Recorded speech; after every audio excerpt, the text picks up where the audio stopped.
Thank you for inviting Dr. Isaac Schiefer and me to speak to you today about what's happening locally in the fight to end Alzheimer's and related dementias.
Impressive statistics there, unfortunately, very profound statistics that we share with you today.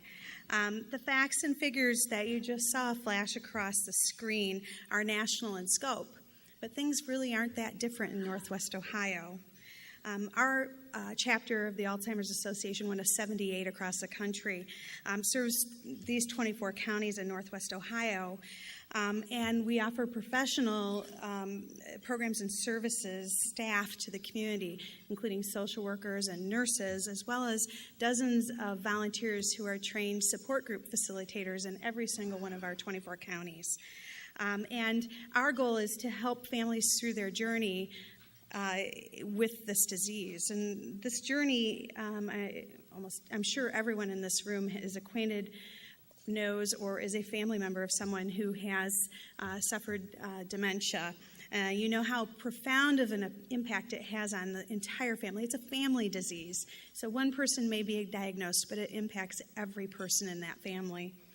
And, you know, it's a long journey for a lot of people. It can be short, but actually folks with Alzheimer's and related dementias can live as long as 20 years.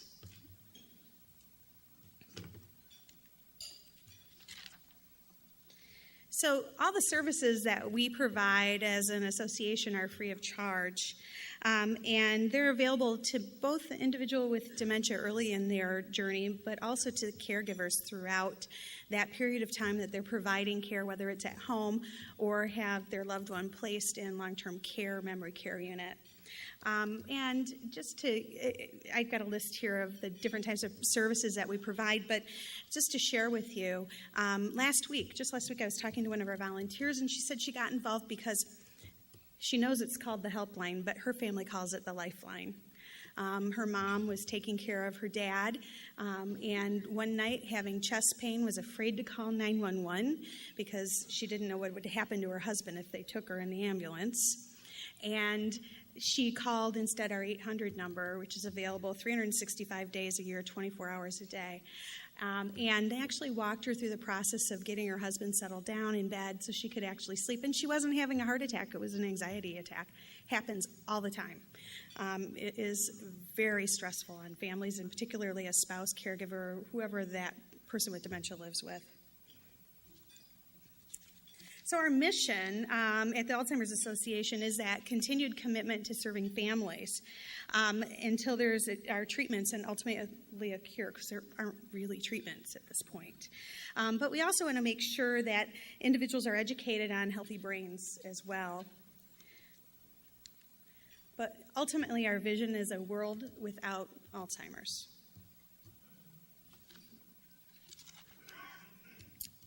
So one of the most common questions we get at the Alzheimer's Association is about the types of dementia. And most individuals with dementia actually do have Alzheimer's. While about 10% of people have something a little bit different, they have vascular dementia, typically caused by a stroke. And care and support services through the Alzheimer's Association are available to anyone regardless of the type of dementia. So no hesitation if you don't know what type of dementia a family member, a neighbor, a friend has. Our services are still available to whomever is dealing with dementia. And also, if you have a loved one or friend who's experiencing some memory changes and you're concerned, it's always very important to have a neurological assessment done. You can usually start with a family physician, and then depending upon what that family physician or that assessment outcome is, then you'll be referred to a neurologist for advanced assessment, and that neurologist should always refer the family to the Alzheimer's Association for those social supports that they will need to plan and prepare for the journey ahead over the next period of time while they're caring for their loved one. So just as a further note, and Isaac will get more into this, but unfortunately Alzheimer's is the only one of the top 10 diseases leading to death that does not have treatment or cure. So we are working really hard toward that end and very involved with research. We are the third largest funder of Alzheimer's research in the world, behind the government of China, and the number one funder is the United States government through the National Institutes of Health. So I would like to congratulate at this point Dr. Schiefer, who is just recently announced, after receiving a smaller grant back in 2015 from the Alzheimer's Association to advance his research at the University of Toledo College of Pharmacy, that he is now the recipient of a $2 million National Institutes of Health grant to advance the research he's going to share with you today. What's really astounding about this is Dr. Schiefer is one of a very small fraction of individuals who are funded by the National Institutes of Health for research under the age of 35. So he is our very own local whiz kid, if you will. No offense. He's not really a kid, but he is under 35, and we're just so impressed and privileged to have him right here in our community. But before I turn things over to Isaac, I would be remiss in not mentioning that anyone can get involved with research. You don't need to be a scientist, and it's free. So through the Alzheimer's Association, we have a program called Trial Match, and you don't need to have a history in your family of the disease. It's regardless of age, ethnicity, physical health, anything. You can become a member of Trial Match by going to our website, which is alz.org/trialmatch. Sign up free of charge, and then you'll be in the database to be matched with clinical trials that match your region, your area, and also your particular profile. And I encourage you to do it. I'm a member of Trial Match myself, and it's very interesting at least to see what's going on in the world of research and how other people are able to contribute data about themselves to a variety of different types of research studies. So I'm going to share another brief video with you and then turn it over to Isaac. The first person to survive Alzheimer's disease is out there. They're going to hold on to everything the disease steals away. That smile they can't hide. The dance class they love. Every single piece of them is going to make it through. And the Alzheimer's Association is going to make it happen by funding research, advancing public policy, and spurring scientific breakthroughs. And by providing local support to those living with the disease and their caregivers, we're easing the burden for all those facing it until we accomplish our goal. Alzheimer's disease has devastated millions of lives, but that's all going to change when we reach the first survivor.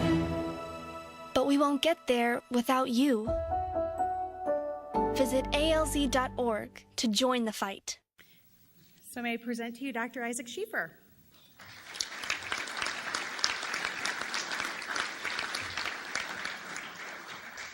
Thank you, Julia, for the very kind introduction. Very humbling. Can we go to the first slide here?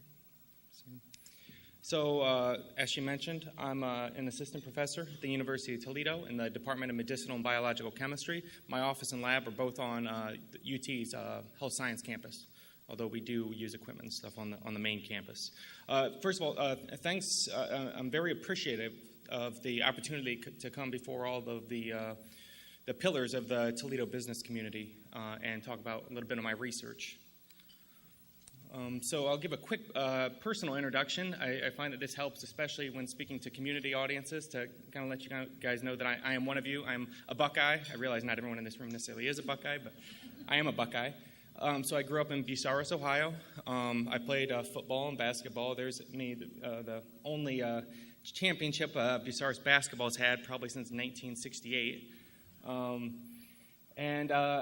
my wife is a floor pharmacist at UTMC. She's in the cardiovascular unit there, and her and I live in south of Perrysburg. And we have two daughters, Emma Rose and Piper Lynn, and we actually have one more on the way that's due in this next fall. So needless to say, with two daughters under the age of 4 and a 5-month pregnant wife at home, I'm just relieved to be out of the house. So here's a little bit of a personal introduction. So I actually did my undergraduate here at UT. I came to study pharmacy. In high school, I had focused on football and basketball. I really hadn't focused on studies very much, and I wanted to know how I could make money, and they said, well, go into pharmacy. So I did about 2 years into pharmacy and realized I didn't like working as a pharmacist. I didn't want to do it. So I went to my advisors, and they said, what's your favorite class? And I said, well, pharmacology and medicinal chemistry, organic chemistry is what I really like. And they said, well, why don't you try out research? So I got in a lab there, Bill Messer, William S. Messer. So he runs a drug discovery lab for Alzheimer's. He actually got a drug into phase 1 clinical trials for Alzheimer's about 10 years ago. And I fell in love with bench research. There's a nice connection between playing sports and bench research.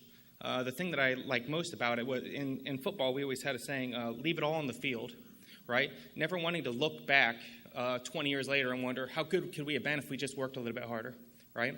And I find as soon as I got into bench research that the more experiments you do in science, the more success you have. So you can outwork people in science very easily, which I fell in love with because you don't have to be the smartest. You just can outwork people. And that's what I started to do. And eventually, if you work 90 hours a week in the lab for 4 or 5 years, you actually become one of the smartest, right? So that's nice. So I actually got world-class training at the University of Illinois, Chicago. The professor I was with there in medicinal chemistry is one of the best in the country. And then that got me a postdoctorate position with Rick Silverman at Northwestern. So Rick Silverman is actually the creator of Lyrica. So he's got a big building named after himself up there in Evanston. And although I signed a 2-year contract with him 11 months after I started, I wrote back to UT because my wife had got a job here and said, I'd like to come back. And they looked at my resume and said, come on back. So path to the clinic. So scientists must be open to critique, right? So I've given about a dozen talks to the community in the last few years, and I've gotten several critiques from the community. And basically what they tell me is do less science in my talks and make it more that people could understand. So for this forum, I'm going to throw a little bit of science in, but I'm more going to focus on the path to the clinic for a molecule from my lab. And I'm going to show you where we're at on that journey and where we need to go. That sounds good. So in my lab, to develop a drug, we have drug discovery, preclinical efforts, and then phase 1 clinical trials are in humans. You have tens of volunteers. It's looking for safety in humans. Phase 2, you're looking at escalated dose safety, but also some measures of pharmacokinetics and efficacy. And then phase 3, you're looking at efficacy. Does it actually work for what you say it does before you get it approved? Main inflection points are the IND submission after preclinical research, investigational new drug application, and then the new drug application for FDA approval. So in academic drug discovery, really everything on the left side here is what we focus on. It's what I'd like to focus on in my lab. Okay, so I'm actually going to walk through my lab's finances. I know everyone here is probably pretty savvy with money. I don't have really very much business training, but I don't mind showing dollar signs because I'm funded at a public institution, meaning a Freedom of Information Act means that you can ask anything about the money that we use at UT, as far as I'm concerned. I'm very transparent in how we use money. So I was brought on in 2013 as a research assistant professor, a non-tenure track. I was brought in to do mainly teaching, but they did reserve 25% time for research. They gave me about 1,000 square foot lab space and $15,000 over 3 years for supplies. And after I was there for about 3 months, I got a seed grant. So we call these seed grants because you have an idea and you want to do proof of concept work around it. So I got a seed grant from the American Association of Colleges of Pharmacy to do research over 1 year to make a small library of molecules, test whether or not they're neuroprotective, and then test if they can improve memory in mice. Okay, so I'm not going to bore you guys with too much of the synthesis, but I have to show a little bit of this because one of the things that really grabbed a hold of me and got me excited when I joined the lab was the idea that in my fume hood, I could create molecules that have never been made in the history of mankind. Right? I would say in the history of the universe, but I don't. That's unknown, right? I tell my kids this constantly in my lab to try and get them excited about the fact that things they're making have never been made by anyone. It's a really exciting prospect to me. And I like to show that, so when we do synthesis, we have incentives. So if you get more than 90% yield on any of your reactions, you get to ring this bell that I stole off my dad's Chris Craft. And I can hear it from down the hall when they ding it, so it makes me happy. Right? Okay, so we made I made, so I didn't have graduate students while I was a research assistant professor. So I did all this in the lab by myself, more or less. I had some undergrads help me out, but during the school year, they don't have time for it. So this is our model of memory. It's called step-through passive avoidance. So we have this acrylic box with a light and a dark side. If you put mice in the light side, they'll adventure around it, and then eventually they'll go in the dark side. Okay, this is part of their natural tendency. The mouse that's out in the field in the light gets eaten by a hawk, and they don't if they're in the dark, right? But we actually give a mild aversive shock to the mouse when they go in the dark side. Okay, then we wait 24 hours.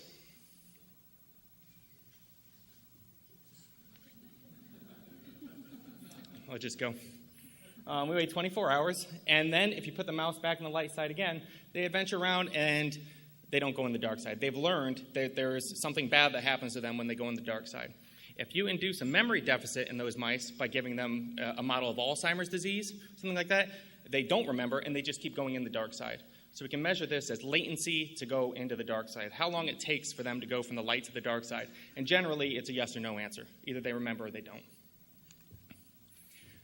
So here's the timeline for the test that we do. First, we habituate. We make sure that indeed the mice do go from the light to the dark side without shocking them. And then we give our drug. And all these doses were kind of what I figured would be acceptable doses for activity. This class of molecules had never been studied in mice for the brain, so we had no idea of dosing and timing and all of that. I made educated guesses at all of it. But educated guesses, most importantly. So we give it 60 or 2 hours, or 60 minutes, or an hour and 20, or 2 hours prior to training. Then we give scopolamine. So scopolamine is a muscarinic antagonist, which means it blocks memory formation, cholinergic memory formation, which is the type of memory that's depleted in Alzheimer's disease patients. And then 24 hours, and then we train them 30 minutes after the scopolamine. Then 24 hours later, we test if they remember that they're going to get shocked or not. Okay, so here we have, so we measure this as latency to enter the dark compartment. We cut it off at 5 minutes. If they're on the light side for 5 minutes and don't go to the dark, we assume they're not going to go in the dark side. So without drug and without scopolamine, 8 of the 9 mice stay in the light side for 5 minutes. They remember they're going to get shocked and they don't go. Right? One of them was a risk taker. I think in 60 seconds he went in. That's we call that variability.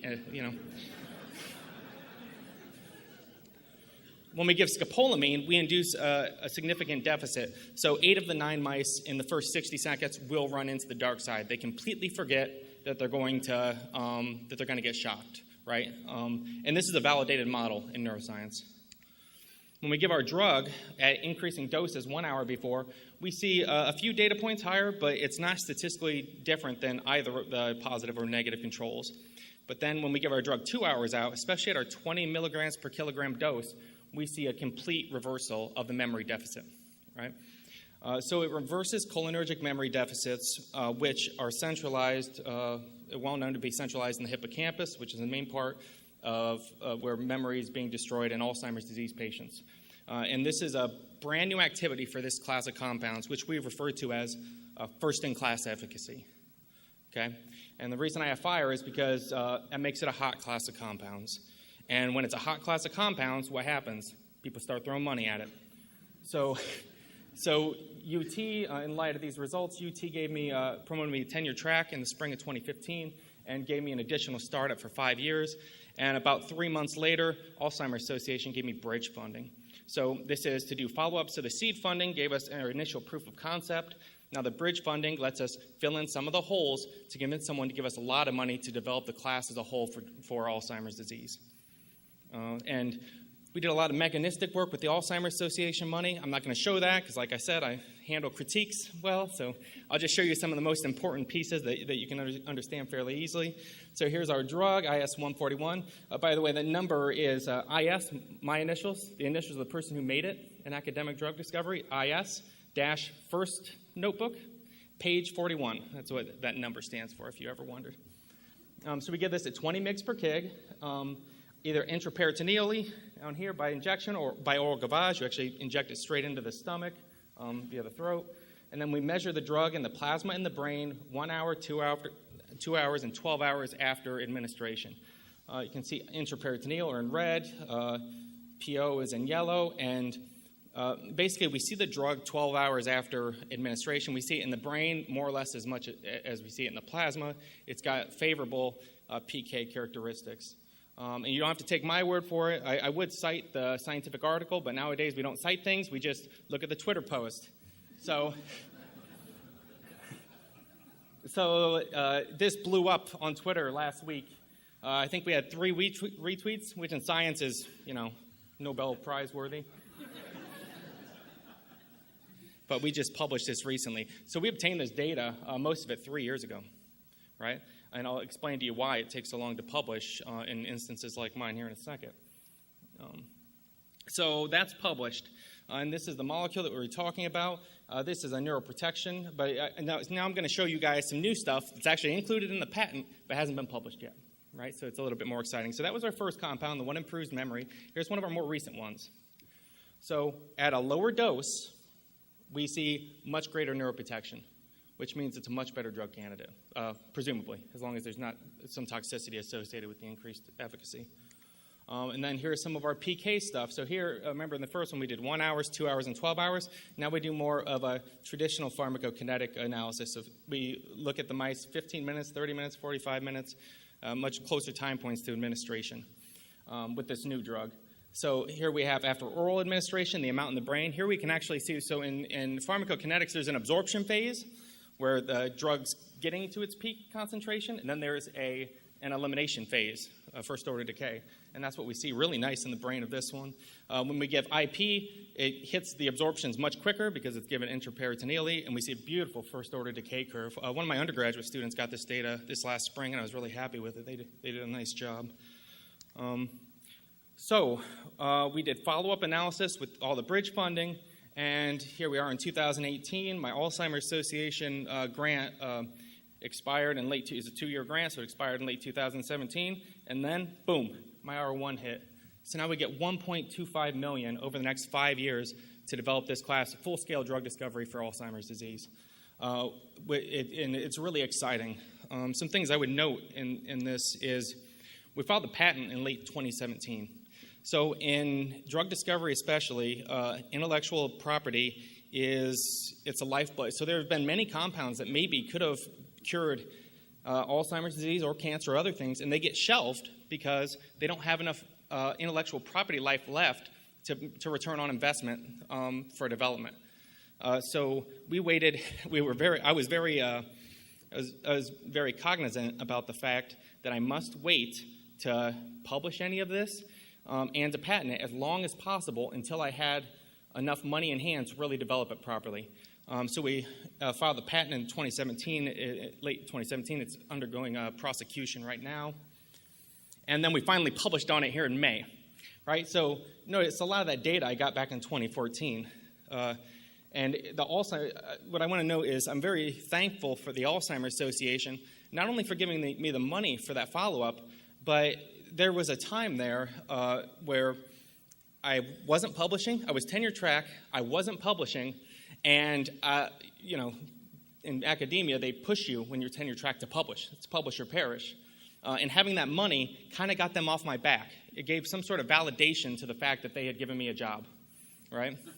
So that's where the Alzheimer's Association money really came in handy, and I'm extremely grateful for that. So really quickly, the goals of the R01. So we're going to rigorously evaluate the class of compounds we're developing. So in drug discovery, you need to think about process chemistry. How do we make kilograms of this, and identify all the side products, carry out additional mechanism studies, disease state efficacy. So far our efficacy has been in a validated model, but it's a crude model of cholinergic memory deficit. We want to put these into actual Alzheimer's mouse models that have amyloid beta plaques and tangles. Related classes with related mechanism of action work in those models, which is why NIH gave me money to keep developing them, because they know this is likely to work. And then we also do escalating dose, acute, and chronic toxicity. If we've never had these molecules in the history of mankind, we have no idea about the toxicity and efficacy. We know it doesn't hurt the mice that we gave it to for the memory studies and the PK studies, and it doesn't hurt the cells we give it to, but we need to do much more testing to make sure it's safe before it gets into people. And this is all in an effort to de-risk project advancement to an investigational new drug application and IND-enabling studies. So in the path to the clinic, here is where we are. The R01 will fund this piece. So this is refining our chemical structure, looking at disease state efficacy, PK, and toxicology. It's funded for 5 years. This work could technically be done as fast as 3 years. It's a 3 to 5 year window. From there, this is an ideal pathway. We'll develop a UT-based spinoff based on the intellectual property of the underlying grant underlying patent that we just submitted. And then it would go to IND-enabling PK and toxicology. So this is, we do toxicity in 2 species and at least 1 primate species. And this is funded by NIH, venture capital, angel investors, or associations. Alzheimer's Association and Alzheimer's Drug Discovery Foundation both fund this type of work. So this is basically checking all the boxes that the FDA needs before they'll let you give it to people. And it's interesting, if anyone's I don't suppose anyone here has ever filed the paperwork, to file an IND application, you don't need to give any evidence of efficacy. All the FDA cares about is toxicity. They assume that the efficacy is there, or else somebody wouldn't be paying to advance it into the clinic. All they wanted you to do is prove that it's going to be safe when you give it to people. And then, so that spinoff, along with some support either from venture capital, angel investor, or nonprofits, gets into phase 1 for safety and PK in humans.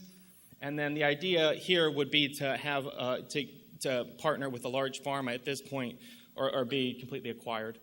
Now, in the academic drug discovery paradigm, this pharma acquisition can actually get moved up to before the IND, to where they can do the IND-enabling tox and stuff like that. But to me, this is the ideal point because it stays in my hands longer, so that I can, make sure that it doesn't get sat on a shelf somewhere.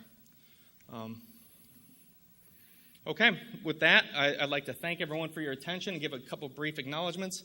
My couple grad students, Ethel, Austin, and Dr. Kevin Nash, now he's at Roviant Pharmaceuticals, did most of the work. I have several undergraduates in my lab that do the work. I get money from AACP, Alzheimer's Association. I actually have another couple. I just got another grant funded from National Institute on Drug Abuse, NIDA, and I'm a co-I on another NIA, National Institute on Aging grant. And then my University of Toledo for providing the resources. I told them when they hired me that I was hoping that I could give them a return on investment for what they gave me, and I've done that now, so I hope they'll give me tenure next year. I don't think there are any trustees in the audience. No. Okay, but thank you very much for your attention.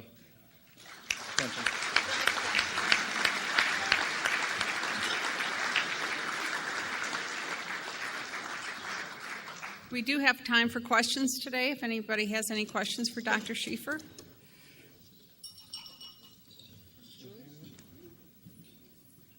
Yeah, Reyes Chaudhry, I'm a physician. First of all, it's a great talk. And second, I've sent dozens of patients to Alzheimer's Association and do a great job. My question is, all the major research from Novartis, Eli Lilly, Merck, they have tried the molecules for Alzheimer's treatment. They've all failed. Yes. And they have lost billions. And what kind of confidence you have in this molecule that it will succeed? So it's a great question. So the question is, with all the failure in Alzheimer's disease drug discovery over the last 10 years, really, and the billions of dollars left, how can we have any confidence for a molecule like I'm making? That's a good question. This is actually something that I had in my talks earlier, and I got rid of because it gets fairly scientific. But the molecules that have failed are all aimed at amyloid beta, which is the hallmark toxic protein associated with Alzheimer's disease.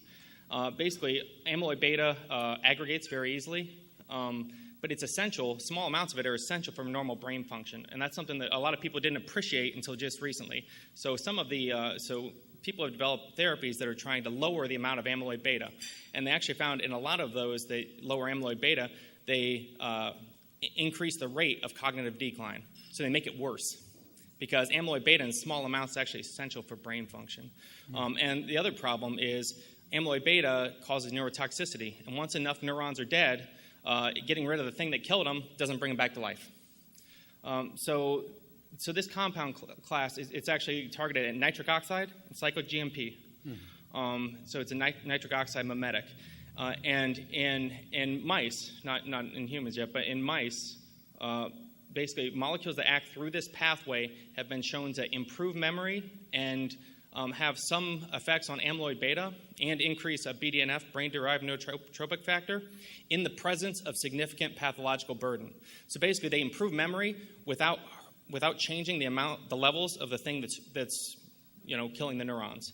And that's a favorable paradigm because when we get in the clinic, significant neurodegeneration has already happened before we give before you see symptoms in the clinic. The pathology is already up and going at full scale.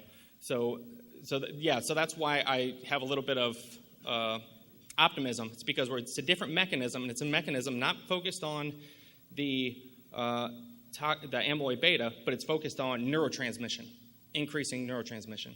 Thank you. Very good question. Thank you. From a lay perspective, is my understanding today the medicine that neurologists have can slow the process down. Your research, as I think I understood what you said, is you can reverse that, and you're creating molecules that will create a drug that will reverse Alzheimer's and dementia, where the mind comes back and regenerates the cells? So most scientists are very guarded when we use words like reverse. So let me say this. I think with our class of molecules, if we develop them properly and get the right one, that we can get to the brain properly with the proper characteristics, that we could give it, and the memory will get better. People's memories will get better. Their short-term memory will improve. I don't think that necessarily means that there is. So it's tricky. So neurons technically don't grow much after a certain age, right? But there are also glial cells and astrocytes that kind of clean up things around neurons and have important roles in neurotransmission that we can help. So we can basically strengthen them a little bit to help the processes. So I think our molecule will improve, will help with improvement of memory. But I wouldn't say. I don't know how to quantify. So if you say reverse, I mean, if tumor is growing, you give something, the tumor gets smaller. That's reversing. I don't think you're ever going to get to a point where you can completely rebuild neuronal networks that are degraded to the degree that we see in Alzheimer's, unless you're giving a drug in your early 50s, because some of these pathologies are going on for decades before we see any clinical features. So you're making molecules that will evolve into drugs? Yes. Trying to. Thank you for your question. It's good. I'm going to take the mic over to him in a second. He's coming to me then. Never mind. I was going to walk to you. Hey, I'm curious. So you mentioned phase 1 is kind of the ideal time for you to be acquired by big pharma. Yeah. Who determines when that happens? Do you maintain control to hang on that long? Okay, so this is one of the great things. I can say a great thing about UT. This is one of the great things about UT is, so at UIC, where I did grad school, intellectual property is, by default, it's 60% owned by UIC and 40% by the inventors. At Toledo, it's 50-50. So, and generally, if you show them that you have an exit plan, they'll give you authority to make decisions on the development. So with a 50-50 split, I have a large say in what happens. And getting money to what Steve Snyder at UT's lead counsel, what he likes to see is investment. He likes to see dollar signs going towards your inventions. Because if he sees that, then he thinks you know what you're doing, and he generally gives you some leeway, which is nice. It's one of the nice things. UT has very favorable terms as far as inventorship for academic researchers. Thank you. Yeah. At this point in time, do you think an earlier diagnosis of maybe the people that have pre-Alzheimer's, those of us that are sitting here with beta amyloid in our brains, will be the successful thing that will change the course of this? Because most of the drugs that have been tried that look pretty good theoretically haven't changed much. Yes, sir. So that's a good question, and the scientific community is actually more split on that than. So if you would ask anyone that 10 years ago, they would have said yes. If we can determine the amount of amyloid beta deposition early enough, we'll be able to give therapies to switch it around. But I've actually seen quite a bit of data where, so one of the perplexing things about Alzheimer's disease is you'll get people who don't have any cognitive dysfunction at all, and you open them up, and they'll have significant amyloid beta deposition, right? And so there's outliers in the system. Which is why I think treatment might be possible, because these people's brains are still working well. So the number one, if I usually say this in my talks, the number one thing that you could take away from this talk, although I didn't hit on it very hard, is diet and exercise. If you don't want to get Alzheimer's disease, diet and exercise. The strongest statistical evidence currently is that diet and exercise and actually higher education all have to do with a less prevalence of Alzheimer's disease.